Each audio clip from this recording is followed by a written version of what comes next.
eterna. Porém, meus amados, tudo que Deus faz, tudo que Deus fez, tudo que Deus criou, Deus fez e faz para cumprir os seus propósitos. Paul Washer vai dizer uma coisa que eu acho interessante, né? Paulo gosta muito do Paul Washer, né? Mas é algo interessante que Paul Washer vai falar assim, que Cristo não morreu na cruz para realizar os nossos sonhos. Cristo morreu na cruz para salvar a nossa vida. Aleluia.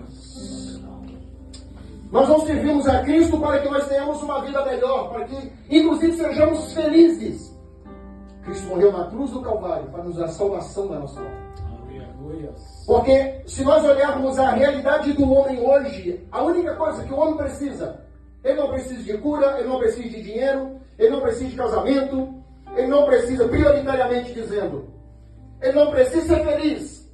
O que o homem prioritariamente precisa é de conhecer a Jesus Cristo e ser transformado e salvo por Ele. Porque todas essas bênçãos terrenas, pessoais, profissionais, financeiras e até ministeriais, como diz Caio Fábio, vem a reboque. Tudo isso como parte do malote, como parte desse combo glorioso que é a salvação da nossa alma. O texto que eu li, Paulo vai falar um pouco sobre o estado do homem caído, a sua condição espiritual e o grande milagre que a graça de Deus operou no passado, opera no nosso presente e operará no futuro. Ele começa o texto desta carta, que é uma carta extraordinária, dizendo assim: e ele vos deu vida, estando vós mortos nos vossos delitos e pecados.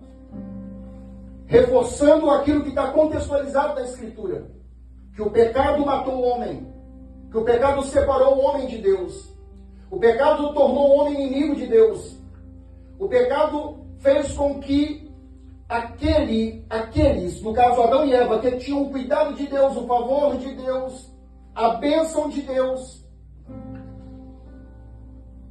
que morava num jardim extraordinário, um lugar de delícias, fosse agora alvo da ira de Deus por causa da desobediência. Paulo vai dizer: ele vos deu vida, estando vós mortos nos vossos delitos e pecados, nos quais andastes outrora, antigamente, segundo o curso deste mundo, segundo o príncipe da potestade do ar e do espírito que agora atua ou opera nos filhos da desobediência. Paulo vai trazer aqui, meus amados irmãos, vai trazer uma espécie de linha do tempo, do estado do homem até o momento em que a graça de Deus o alcança. Ele disse: vocês receberam vida, porque o pecado matou vocês diante de Deus. Porque antes vocês andavam segundo o curso deste mundo, segundo os ditames deste mundo, segundo as inclinações, os direcionamentos e as ofertas deste mundo. E vocês também andavam segundo o príncipe da potestade do ar, do espírito que agora opera, que atua nos filhos da desobediência. Veja, meus amados irmãos, pastor Elias, a situação do homem sem Deus.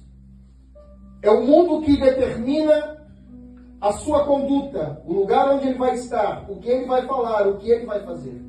Espíritos malignos que tomaram ocasião pela rebelião, pelo afastamento, pelo distanciamento de Deus em função do pecado, porque Isaías vai dizer que o nosso pecado estabelece uma barreira, uma parede entre nós e Deus.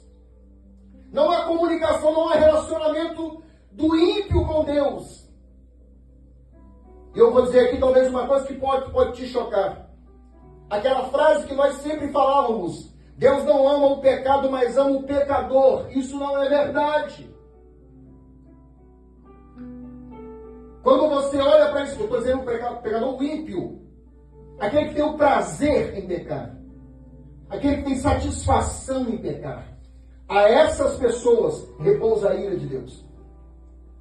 O amor de Deus está em ter entregado, ofertado, dado Jesus Cristo para morrer na cruz do Calvário, para nos dar salvação. Agora, interessante que Paulo vai continuar dizendo, entre os quais também todos nós, outrora, antigamente, nós andávamos segundo as inclinações da nossa carne, os desejos da nossa carne. É um perigo muito grande. A nossa carne deseja aquilo que é desse mundo.